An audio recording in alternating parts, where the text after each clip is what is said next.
Hi guys, welcome to today's episode. Today we'll explore more Qi Gong questions. Got a lot coming in. This one's for Jin Ka. Hi Jin Ka. Okay, greetings Adam. Around 5 years ago, I was taken quite ill. Sorry to hear that. With an immune system related disease which resulted in hospitalization followed by about 18 months of treatment. While successful, did result in some minor loss of bone density. I slowly returned to martial art practice, mainly finding myself learning more towards the Filipino martial arts. Just over a year ago, I sought out a Tai Chi and Qigong instructor to learn pose training. Since the illness I appear to have lost and cannot regain the connection.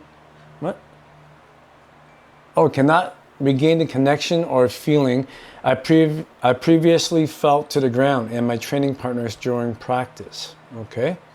However, while I have been enjoying post-training practice, whenever I attempt to exceed 15 minutes, I experience strange sensation.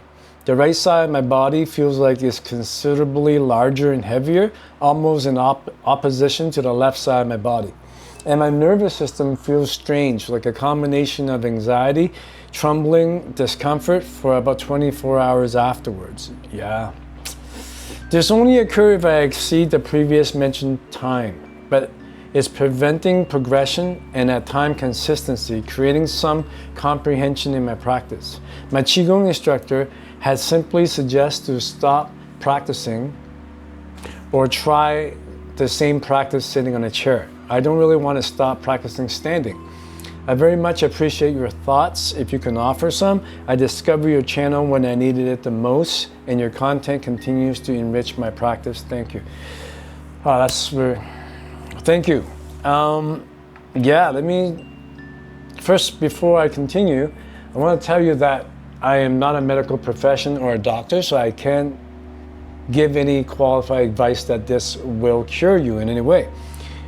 As usual, the way I approach it is that I'm going to tell you what happened to me that's very similar in certain instances, and I hope it helps you. For those that follow my work, you know that I almost died a few years ago because I was a full-time martial artist for 24 years out of 39 years in martial arts.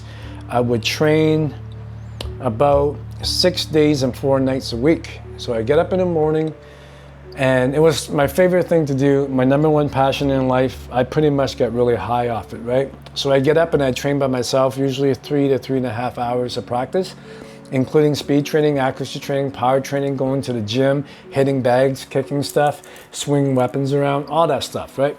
Go, go, go, go, go, taxing my adrenalines. And then at nighttime, after a couple hour breaks, my students will come, my training partners, and you usually train 3 hours. With starting off with 100% cooperative drills, and then we end it with pressure testing. Then I go and get a job at graveyard security and test it out on people that are really trying to hurt me because I wanted to know if the stuff works. And I'll get off on this, right? I'll record what happened, do case studies, scenario studies, modify my training, redesign drills, repeat the loop. Did that for about 10 years in the security. And what happens after 24 years of training like this and following my dream and using no limit as a limit, push harder, don't give up, manned up, all that self-help stuff, all that martial arts stuff, I bought into it. What happens is I actually had a CNS, central nervous system crash. And I couldn't walk, I couldn't talk, I couldn't think, I had brain fog, I was dizzy all the time, I was getting sick all the time. I had about 4, I wouldn't say passing out, but I was really dizzy about 4 times a day. And then I'll recover, right? After about a month, I'll take a month off. And then as soon as I get some energy back, I go back to training martial art again. And after a couple months of draining myself more, I'll crash again. This will happen on and off and on and off. And a couple of my mentors would say, Adam, you're fixing for a fall, cut it out. But I wouldn't listen because martial arts is my number one passion. I identified myself with it at the time. I kept on going and I keep on crashing. And then I keep on taking a break and recover, then I crash again. Eventually by the 2019, I think it was that year, I crashed to the point I couldn't recover. And then the physical symptoms got so bad, it started being emotional symptoms. I started getting, for the first time in my life, anxiety and depression and panic attacks. And then OCD kind of symptoms. It got really, really bad. And then I went to post-concussion therapy, PTSD counseling, psychology, MDs, neurologists, acupuncture, acupressure, herbology, Qigong Twin Na, and I'm probably forgetting a few things. So I tried all this stuff, nothing works. And then I asked my teacher what I should do, and he recommended me to do Qigong. I told him I did Qigong for 30 years already. He said, no, you haven't. You only do it a little bit here, a little bit there, but really, really go for it. I did. After 4 years, I'm completely healed. So this idea of what you're going through sounds to me like a CNS thing, like an immune system thing, like a constant fatigue thing, right? And when I first started to stand, because in classical Qigong, the moving stuff is secondary. It's really a supportive stuff for flow, to still your mind, to relax your body. Even though it's the most popular stuff, you see people doing Tai Chi in the parks, or if you type in Qigong in YouTube, 99% of it is movements, right? But in classical actual Taoism, the movement stuff is not the core. The core is always a static practice, not moving, standing and sitting. Laying down is also considered supplement training practice for dream practice and also for insomnia. But the core of the practice is standing and sitting. Prolonged standing and sitting. Standing is mainly for physical vitality, and sitting is mainly for emotional healing on the first level, and at the highest level is about spirituality. So you can look at the 3 levels as 3 centers.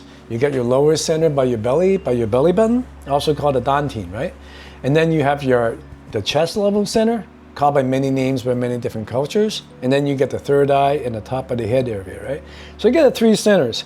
The first one, down the belly, is your physical vitality, is 80% of your immune system. And then this one and this one, right? The first level of it is really about emotional healing, anxiety and depression. And then up here is really about merging or spirituality. I'll talk about this later in a different episode. But today I want to focus on the lower one, which is physical vitality. As I was telling you, when I first crashed, it was really, really bad for me. Even before the anxiety and depression started, even before that, I was already having brain fog, throwing up all the time, having no energy, being dizzy. So I knew I had to start Qigong again, and I know standing is what I should focus on, just like you, because standing is responsible for physical vitality. But I noticed when I first started standing, I couldn't stand long at all. If I tried to stand longer than maybe, 10 minutes, I'll get really dizzy. I'll start throwing up. And I had this overwhelming urge to pee. It was really weird. So my symptom was different than yours, but one thing we had in common was we both seemed a little bit too weak to do prolonged standing. And my instructor gave me the exact same advice as your instructor, which is either stop, which I didn't want to, just like you, or do it from a chair. And I want to explain to you, I can't speak for your instructor, but I want to explain to you why in our tradition that's usually recommended. Because when you're standing, you're taxing your arms. When you're holding the ball or get your arms up here, there's so many different postures, right? We're also taxing our legs, obviously, because we're standing. That's why it's good for your physical vitality as well. And then when we're sitting, let's say in the kneeling bench that I'm sitting on right now, or a lotus position, we're cutting off our arms. Because if we're in this position, let's say, when we're meditating, we're really not taxing our arms much anymore because they're not extended. And because we're sitting in a lotus position, our spinal cord is pretty much touching the ground, and therefore we're cutting out our legs, right? So it's really to isolate the central channel for spirituality purposes, not for physical vitality.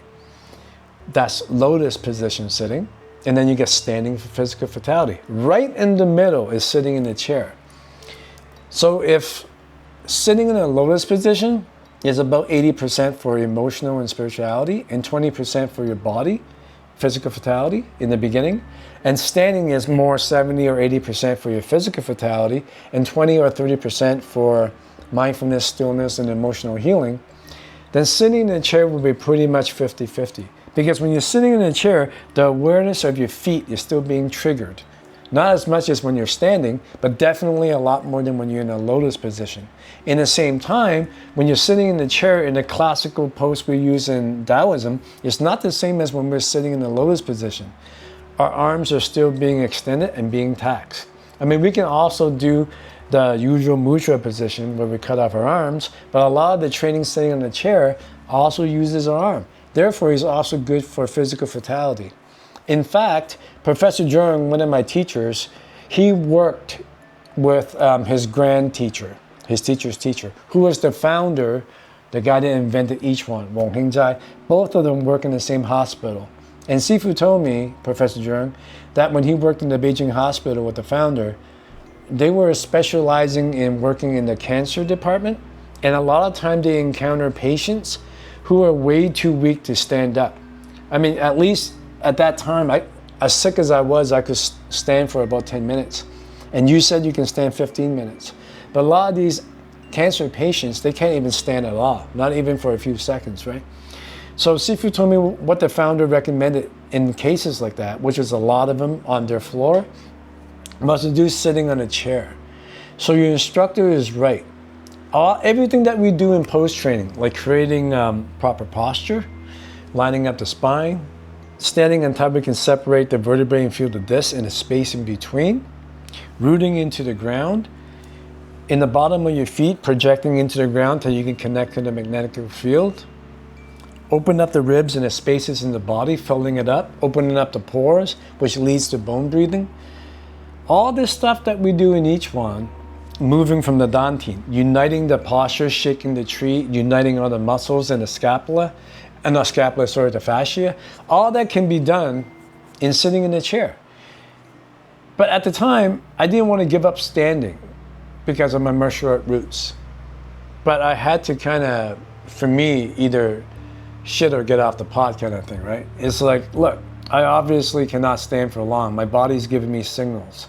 So why don't I put my ego to the side and start sitting in a chair? And maybe in a few months, if my teacher is right, I'll have enough strength to stand. And sure enough, he was right. So you don't have to give up standing, right? It's just a momentary thing that you're going through. So don't get, if I may suggest, don't be too stubborn. When you're suffering, you got to listen to the suffering. The suffering is not something we should push aside. It is a teacher. So we should listen to the signal. It has something to teach us. So if it's telling us that we can't stand, it is okay to sit. You're doing the same stuff anyway. Maybe not as much power, but maybe that's where you should start. It's kind of like going to the gym and you're lifting weights and you can't lift 100 pounds or 200 pounds or whatever. Maybe you should lift 20 pounds and work your way up. If you can't even lift 50 pounds and you go and try to deadlift 200 or 300 pounds, you're gonna break your back. So you gotta listen to your body. I know what I'm saying is common sense, but it's important for us to remember that because at the time, I was so sick I couldn't even walk, right? Yet I was a full-time martial artist. That was so hurtful to my ego and my pride. So the universe or the Qi was trying to teach me a lesson. Like, hey, screw your ego and your pride. That's what got you in trouble. Does that make you humble? Does that increase your humanity? Does it make you a nicer person? Does it make you more compassionate? Does it create more harmony in your relationships, your ego? No. So why don't I give you some pain, teach you a lesson? I'm not trying to suggest that's what's happening to you. I'm just telling you that's what happened to me. And it was one of the best things that ever happened to me, right? So listen to my body, and I started sitting in a chair. In time, I definitely had enough strength to stand. And now I'm past where I used to be, but without the ego of I'm past where I used to be, right? So another thing you can do is get a chair behind you. If you're really stubborn and you don't want to give up standing, and you said you can only stand 15 minutes, then what I recommend you do is practice your standing for 10 minutes, and then sit down in the chair for 20 minutes, then stand back up for 10 minutes, then sit back down in the chair for 20 minutes. That's another cycle that Sifu used to teach for people that cannot stand that long. As for your other symptoms, like your other symptom was one side was bigger and buffered, the other side was not, and you're trembling and having anxiety and discomfort. The discomfort and the anxiety and the trembling, all that is your nervous system telling you to stop standing. So you should listen to your body. Your body knows best, right? As for one side is bigger, one side is smaller, that's very common. Or seeing light on one side and seeing darkness on one side, that's very common for people that are standing when inside your body the nervous system is trying to balance itself out. So you have to, I guess it comes down to, look, You already know what to do. I just said a bunch of stuff, and your teacher said a bunch of stuff, and your gut already knows what to do. You just gotta start giving yourself a chance, be more compassionate to yourself, listen to your body. If you don't wanna give up standing, then just rotate between standing and sitting like I said before. I hope that helps you, right? And then the next thing is your anxiety, besides your trembling and your discomfort. The anxiety is because you're triggering it when your body doesn't wanna do something, in this case, but once you get strong enough to stand, you can stand. At the point that you can stand for about half an hour, and you will if you start sitting in a chair and rotate it with standing. Once you can stand about 30 minutes a day every single day for about, don't quote me on this, but 60 to 90 days for most people, at least that's what happened to me, then you're strong enough to start doing prolonged sitting. Not going crazy yet, but maybe half an hour. At that point, the sitting meditation is what's going to be really, really good. Actually, I shouldn't say that. I can only speak for myself. But the sitting meditation was really, really good for my anxiety. That's what get rid of my anxiety, depression, repressed memory, all that stuff, because it was designed for that. So what I recommend you do is start sitting, go into standing, and then go into prolonged sitting. If you have any more questions, do not hesitate to leave a message in the podcast here. I'll read the comments eventually. And I really wish you recover. All right, now for the rest of you guys, before I sign off, I want to say just a brief announcement. Next week sometime, I don't know when, I'm going to be releasing a new class, because our classes is always rotating, right? And it's going to be based on standing. So, this question really link up with it, which is based on physical fatality. For those who are suffering burnout, adrenaline fatigue, always tired, getting sick all the time, I really recommend this particular class. Not only am I going to be covering some of the bases of each one, type of pose trading, which is really common, but I'm going to go into tree qigong, which is extremely uncommon, and we're going to be exploring that together. So if you're interested, follow the link below. You can sign up for the program or sign up for the email list. All right, see you next time, guys.